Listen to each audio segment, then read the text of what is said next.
Okay, this is kind of a touchy subject amongst the fanbase, to the point where we would likely be verbally attacked for a dissenting viewpoint, so I have to emphasize that everything I say here is my own opinion. I like to think it's a well thought out and a reasonable opinion, but I've met people on the internet that strongly disagree. Let's get started, shall we?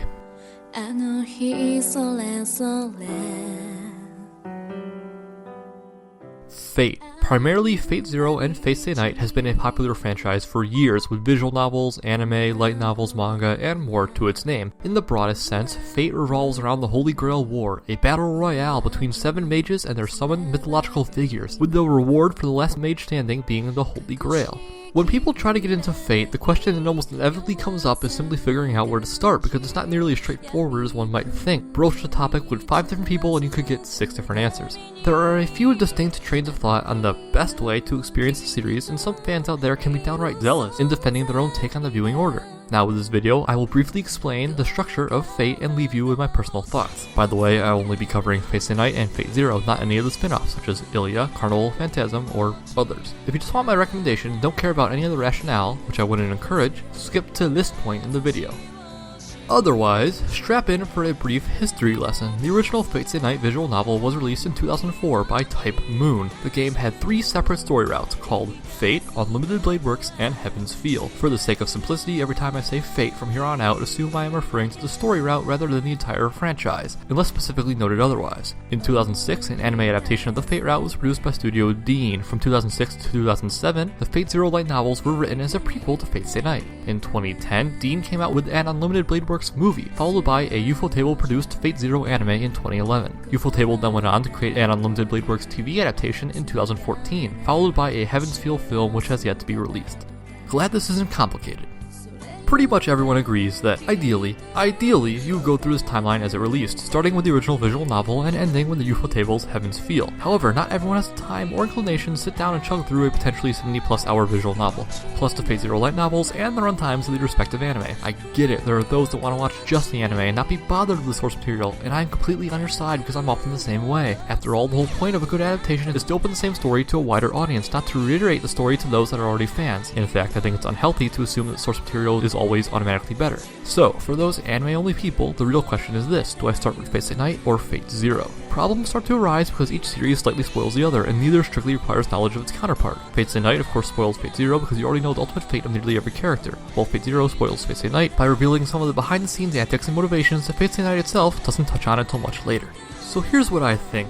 Apologies in advance to what I'm sure will be the rabid Type Moon masses that severely disagree with my opinion, but please try to consider its merits and my reasoning before immediately rejecting it. First off, ignore Dean's Unlimited Blade Works. There's no reason to even look at it now that Ufotable has had their hands on the route. Ufotable's production values are head and shoulders above anything Dean can do on their best day, and the plot in this film was rushed to the point of being nearly incomprehensible for anyone who hasn't read the visual novel. Next, let's take a look at Dean's 06 Fate Stay Night. I had previously said that it is an adaptation of the Fate story route, and that's mostly true, but it also kind of hodgepodges elements from the other routes. Personally, taken completely on its own merits, I don't think it's as horrible as people say, but it's difficult to place at any point in this viewing order. On one hand, it tells a story that by and large is not present in any other animated form. On the other, there absolutely is a noticeable difference in animation quality and arguably story composition between Dean and Ufotable. You couldn't watch this Fate Stay Night between Ufotable's series, for example, because the shifts would just be too jarring, and watching it afterwards would probably leave you with nothing but a bad taste in your mouth. By that logic, it would have to be seen first, but that still doesn't answer the question of whether or not it's even worth your time in the first place. To me, Dean's Fate Stay Night isn't that bad, really, but it's definitely not as good as anything that came after it, and lots of the visual novel fanatics hate it for arguably good reason, primarily what they claim to be a butchering of the plot and characters.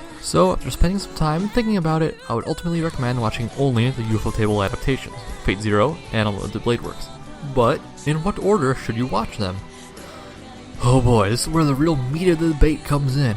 The buzzword that fans like to throw out for this scenario is the intended viewing order. After all, the original Fate Stay Night released before Fate Zero, so it only makes sense that you should follow that order for the anime. Right? Well, you have to remember that Ufotable reversed it, releasing Fate Zero before Fate Stay Night. In short, you got the original material progressing one way and the adaptations progressing the other. And so, there are some that may lynch me for saying this, but I would tell you to progress through the Ufotable works in the order that they released, starting with Fate Zero and proceeding to Unlimited Blade Works. Now, Why would I back this sequence, which supposedly ignores the original author's intentions? Well, it's quite simple. These anime, as much as some would prefer otherwise, are not identical to the source material. Throughout Unlimited Blade Works, Ufotable has made some changes and additions that turn it into a much more rewarding watch if you've already seen Fate Zero, from subtle things like slight glances or name drops to a handful of entirely new scenes. I can hear them, the furious visual novel zealots crawling out of the woodworks to diligently hammer out a retort to the blasphemy that I have just uttered. Fate Zero is a Greek tragedy, you're supposed to know how it ends, but the ending won't make any sense, Heaven's Feel is completely ruined. To be clear, I do not deny that the source material itself would likely work better in the Fate Stay Night than Fate Zero order, but Ufotable's anime just don't. I have talked with several anime-only viewers that watched Fate Zero before Unlimited Blade Works, and all said they couldn't imagine the series any other way. Listen, I could argue this point much more thoroughly, and I will. But if you're interested in avoiding major spoilers, this is the end of the line. To recap, skip Dean's 2006 Fate Stay Night and 2010 Unlimited Blade Works, and watch Ufotable's series as they released. Fate Zero, Unlimited Blade Works, Heaven's Feel. Take heed of my advice, and go about your day. If you're still here, I will assume you either A, are familiar with the Fate universe, B, don't care about spoilers, or C, don't know how to listen. To reiterate, I am going to lay out as much solid reasoning as I can without completely devolving into a rant as to why anime-only viewers should watch Fate Zero before Unlimited Blade Works, and by extension, Heaven's Feel. Okay, right, let's start with some minor stuff. As I said, Unlimited Blade Works drops many small connections to Fate Zero, the kind of connections you can only pick up on with knowledge of the prequel. I'm just going to list some of these off because they are small and irrefutable. Caster's former master drops the name of Lancer's Fate Zero master, Kaneth. Saber's facial reactions and even dialogue indicate she has interacted with both Ilya and Kotomine in the past. Kotomine has several visual tics, such as slight hand trembles, that imply his deeper role in the last Holy Grail War during his conversation with Shiro. There are direct flashbacks to scenes from Fate Zero, mostly involving Tokiomi Tosaka. Waver Velvet returns for a brief conversation with Shiro in the series finale. And Ilya's use of magic heavily resembles that of her mother's. I'm also of the opinion that the flashbacks of Kiritsugu saving Shiro from the Holy Grail are slightly slanted to assume we've seen Fate Zero, but that could very well be my misremembering the visual novel. I'm sure there are several more details to list, but this is what came up off the top of my head. I fully admit all of these are nothing more but small bits of plot tissue to connect the two stories. It could be just as easily argued that almost all these connections are as effective in the opposite direction, allowing Fate Zero to reference Fate Stay Night rather than vice versa. So let's step things up a notch. There is a scene in episode 3 of Unlimited Blade Works, a conversation between Gilgamesh and Kotomine Kirei, one that clearly establishes Kirei to be much more antagonistic than the uninformed viewer would think. I understand that Unlimited Blade Works is the second route of the visual novel, and thus you're supposed to already know that Kirei is a villain, but the fact of the matter is that many people will be watching Unlimited Blade Works without playing the visual novel. This is why they've incorporated certain elements from the Fate route, such as Saber's identity, Berserker's identity, and the whole thing with Avalon, into the Unlimited Blade Works story. They're trying to make Unlimited Blade Works work on its own without prior knowledge of Fate. So why would Ufotable give away that Kirei is a sinister, villainous character, and that he's affiliated with Gilgamesh? Simple, they designed the scene with a Fate Zero fan in mind, assuming that the viewer was coming to the series already knowing of Kirei's treacherous past. But maybe you don't buy that. Maybe you think the scene was put in for the new viewers to emulate the feeling of playing the visual novel, and that you're supposed to already know Kirei is evil. It's not supposed to be a twist, so why make it one? Alright, let's step things up another notch. Saber.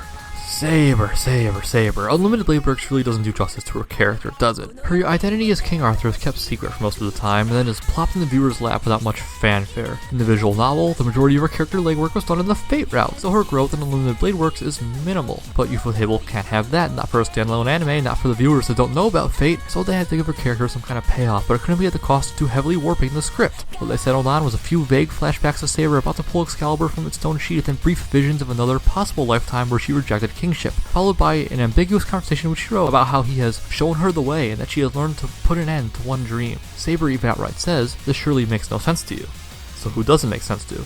It's a brief conversation in an episode already laden with exposition, and it's only of real significance to the Fate Zero viewer. In a way, Fate Zero fills in the character gaps that were created by the omission of the Fate route, because Fate Zero fans know Saber's dream. They know how she wished to reset her kingly reign and later came to believe that she herself was inadequate as the king, concepts that are communicated poorly or not at all in Unlimited Blade Works. Hell, as another bonus, you even understand Avalon's role in everything well beyond the bare bones explanation that Unlimited Blade Works provides. What this basically comes down to is that Saber's character arc across both series is vastly improved by watching Fate Zero first, because you witness a heap of setup followed by at least something of a resolution, rather than a short resolution which you might even forget because it makes no sense to you, followed by the relevant setup. But I understand. That still might not be enough. I hear you loud and clear. Unlimited Blade Works isn't supposed to be Saber's story, so it shouldn't matter whether or not her character sees any satisfying growth. Well, actually, I take issue with that conclusion, but for argument's sake, fine, let's step things up one final notch. Shall we recap the role of Ilyasfeel von Einsburn in Unlimited Blade Works? She is Berserker's master. She shows up early on for a fight, fades out of the story, and comes back to focus only just in time for the reveal that she is the Holy Grail's vessel, followed by her immediate death at the hands of Gilgamesh. Okay.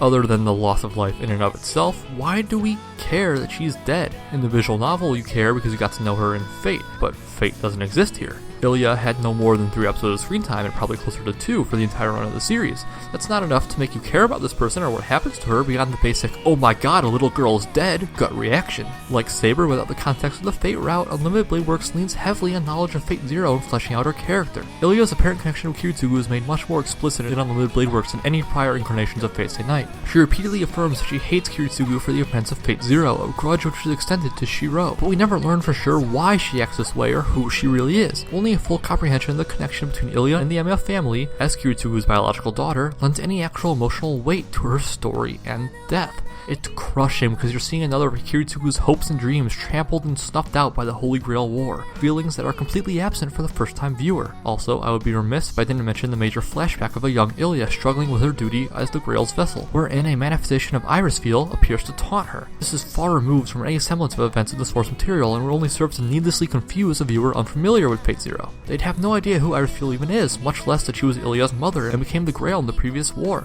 Ultimately, Ilya is in a very similar, more extreme version of Saber's position. Her character in Unlimited Blade Works alone feels incomplete and works much better as a natural, linear progression from Fate Zero to Fate Stay Night. Going the other way, with Fate Zero second, you're watching Unlimited Blade Works without any of that character knowledge, meaning that these characters feel flat, meaning that the experience is worse off. Oh, and for all the whiners out there that are going to complain that Fate Zero completely spoils the eventual Heaven's Feel film and therefore renders it unenjoyable, I disagree.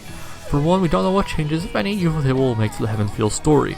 It's entirely possible they'll put a little spin on things to make it more appealing to Fate Zero fans, as they did with Unlimited Blade Works. But even if they don't, even if the anime is a line-by-line remake of the visual novel, I still stand by this. I played the Heaven's Feel route after having seen Fate Zero, and I still thought it was awesome. Take that for what you will. So, to recap one final time, watch the series in this order: Fate Zero, Unlimited Blade Works, the TV version, and Heaven's Feel. Skip everything else. Thank you, and good day.